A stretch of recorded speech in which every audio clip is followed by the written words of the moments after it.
Hello everyone, welcome back to market morphin channel. நான் உங்க ரோஹித்.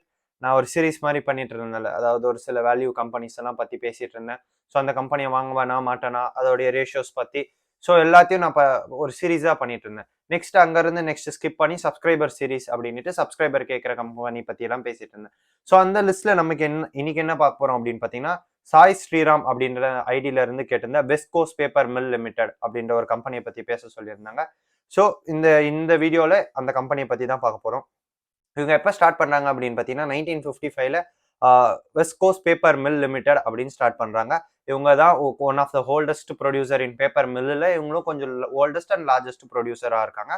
இது இவங்களுடைய பேசிக் பிஸ்னஸ். இவங்க என்ன பண்றாங்க அப்படின்னா பேப்பரை மேனுஃபேக்சரிங் பண்றாங்க அண்ட் பேப்பரை சேல்ஸ் பண்றாங்க. ஒரு நல்ல நெட்வொர்க்கிங் இருக்கு, அதாவது சப்ளை செயின் நல்லா வச்சிருக்காங்க. இவங்க உத்தர் கர்நாடகாவில் இருக்காங்க. மோஸ்ட்லி இவங்களுடைய ப்ரொடக்ஷன் அண்ட் ஹெட் குவார்டர்ஸ்லாம் உத்தர் கர்நாடகாவில் இருக்கு. அது கர்நாடகா ஒரு சைடு உத்தர் கர்நாடகா அப்படின்னு சொல்லுவாங்க. அண்ட் இவங்க என்னென்ன பண்றாங்க அப்படின்னு பார்த்தீங்கன்னா பேப்பர் பிரிண்டிங் பண்றாங்க அண்ட் பப்ளிஷிங்க்கு தேவையான பேப்பர்ஸ் அண்ட் பேக்கேஜிங் தேவையான ஒரு சில materials, papers and stationery item, notebooks, so அந்த மாதிரி பேப்பர்ஸ் எல்லாம் இவங்க மேனுஃபேக்சரிங் பண்ணாங்க. இதுதான் பேசிக்கான ஒரு சில இன்ஃபர்மேஷன். இவங்களுடைய ரேஷியோஸ் பார்த்தலாம். ஃபர்ஸ்ட் மார்க்கெட் கேப் 4721 crores, 4721 கோடி. இது ஒரு small cap company. And stock P வந்து 4.76.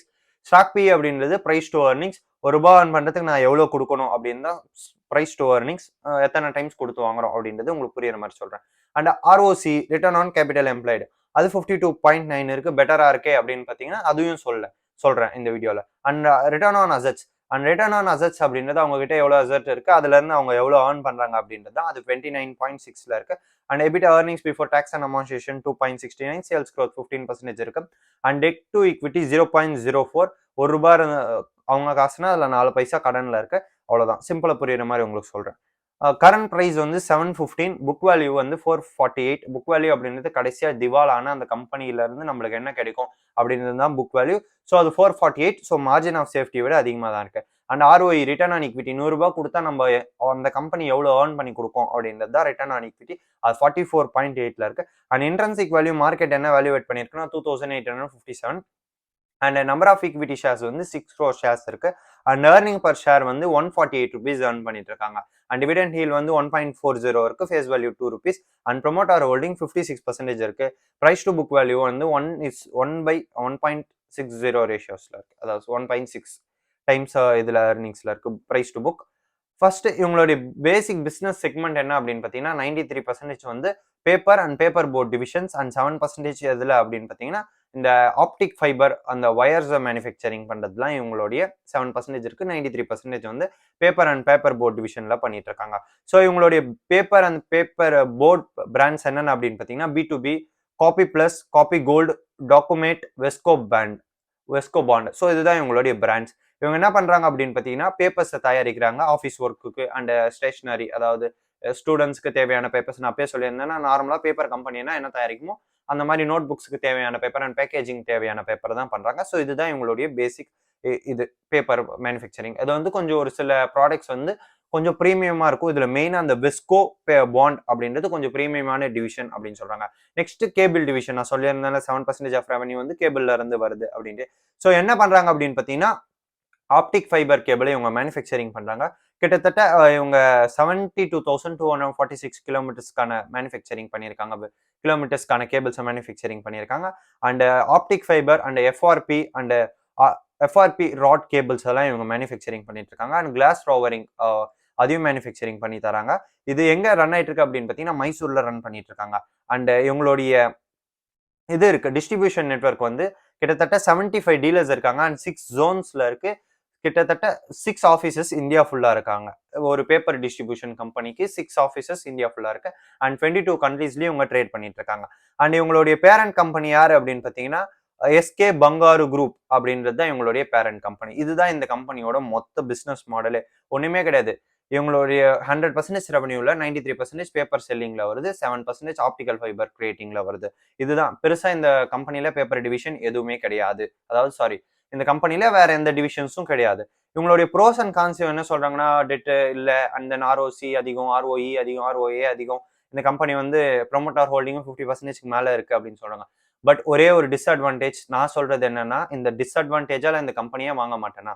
ஏன் அப்படின்னா நம்ம எல்லாருக்கும் தெரியும் ஃபியூச்சர் எதை நோக்கி போயிட்டு இருக்குன்னா எல்லாமே டெக் அண்ட் ஃபோன் ரிலேட்டடா, கம்ப்யூட்டர் ரிலேட்டடா, லேப்டாப்ஸ் அண்ட் நோட்ஸ் எடுக்கிறதும் லேப்டாப்ல தான். இன்கேஸ் நாங்களே என்ன பண்றோம்னா அசைன்மெண்ட்ஸ் காலேஜ்ல சப்மிட் பண்ணும்போது மெட்டீரியலா சப்மிட் பண்ண மாட்டோம், பேப்பர் டைப்ல சப்மிட் பண்ண மாட்டோம், வெப்சைட்ல அப்லோட் பண்ணுவோம். எங்களுக்கு வர ரிசல்ட்ஸும் வெப்சைட்ஸ் மூலியமா தான் வரும். அண்ட் தென் ஏதாச்சும் வேற ஏதாச்சும் அவங்க ஒர்க் கொடுக்கறதா இருந்தாலும் பிடிஎஃப் கன்வெர்ட் பண்ணி வாட்ஸ்அப் குரூப்ல சென்ட் பண்ண போறாங்க. ஸோ இதுதான் நீங்க இங்க இருந்து பாத்தீங்கன்னாலே தெரியும் நெக்ஸ்ட் ஃபியூச்சர் வந்து பேப்பருக்கு கிடையாது.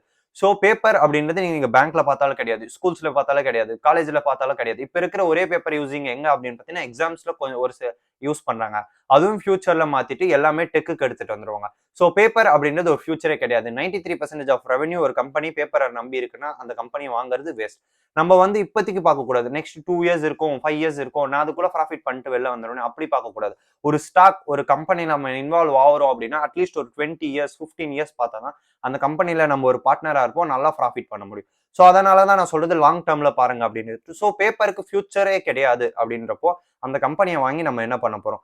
பட் இருந்தாலும் நான் இதோடைய டீடைல்ஸ் எல்லாம் சொல்லியாச்சு. நெக்ஸ்ட் இவங்களுடைய பேர் கம்பேரிஷன், இவங்களோட ஆப்போசிட் கம்பெனிஸ் யார் அப்படின்னு பாத்தீங்கன்னா century textiles first and JK paper and third இவங்க தான் வெஸ்ட் கோஸ்ட். அண்ட் அவங்களுடைய மார்க்கெட் கேப் இவங்களை விட அதிகம், அது 1,56,000 சம்திங்ல இருக்கு century textiles. And JK paper 67,000 crores இருக்கு, சாரி 6,000 crores இருக்கு, அது 15,000 crores இருக்கு. அண்ட் இது வெஸ்ட் கோஸ்ட் பேப்பர் வந்து 4,720 crores இருக்கு. இதுதான் இவங்களுடைய per comparison. And quarterly profit, net profit வந்து 219 crores லாஸ்ட் குவார்டர் மட்டும். அண்ட் ஏர்னிங் பர் ஷேர் வந்து 28 rupees. அண்ட் லாஸ்ட் இயர் எவ்வளோ ஏர்ன் பண்ணியிருக்காங்க, 2023ல எவ்வளோ ஏர்ன் பண்ணியிருக்காங்க அப்படின்னு பார்த்தீங்கன்னா 1,087 crores. And earning per share வந்து 142. இதுதான் எங்களுடைய பேசிக்கான ஒரு ப்ராஃபிட் அண்ட் லாஸ் இது. அண்ட் தென் இவங்களுடைய ப்ரொமோட்டர் ஹோல்டிங் பார்த்தீங்கன்னா ப்ரொமோட்டர் ஹோல்டிங் வந்து 56% ப்ரொமோட்டர் ஹோல்ட் பண்ணாங்க. எஃப்ஐஐஸ் வந்து 7.80%, டிஐஸ் வந்து 28%, சாரி டிஐ வந்து 6.77% அண்ட் பப்ளிக் வந்து 28.90%. இவங்களோட total number of shareholders எவ்வளோ அப்படின்னு பார்த்தீங்கன்னா 57,706 மெம்பர்ஸ் இருக்காங்க. ஸோ இந்த கம்பெனியை நான் இந்த ப்ரைஸுக்கு வாங்க மாட்டேன், இல்லை இந்த கம்பெனி இதை விட லோ லெவலில் வந்தாலும் நான் வாங்க மாட்டேன். ஏன் அப்படின்னு பார்த்தீங்கன்னா இந்த கம்பெனிக்கு ஃபியூச்சரே கிடையாது. பேப்பர்ல ஒரு பிசினஸ் பண்ற ஒரு கம்பெனி நான் வாங்கி வச்சுக்கிட்டு ஒரு 20 இயர்ஸ் கழிச்சு அந்த கம்பெனி ஒண்ணுமே இருக்கு, அந்த கம்பெனில எந்த ப்ராஃபிட்டுமே இருக்காது. அண்ட் தென் இவங்களுடைய ஆப்டிக்கல் ஃபைபர் அப்படின்னு சொல்றாங்கல்ல, ஜியோ, ஏர்டெல் அண்ட் டாடா கம்யூனிகேஷன்ஸ், அதாவது டாடா கம்யூனிகேஷன்ஸ் சேல் பண்ற அந்த broadbands and and then hair fibre, இவங்களையெல்லாம் தாண்டி இப்போ வரப்போற ஸ்டார்லிங்க் சொல்லிட்டு இருக்காங்கல்ல, எலான் மஸ்க் வந்து இந்தியா உள்ள வரப்போறாரு அப்படின்ட்டு.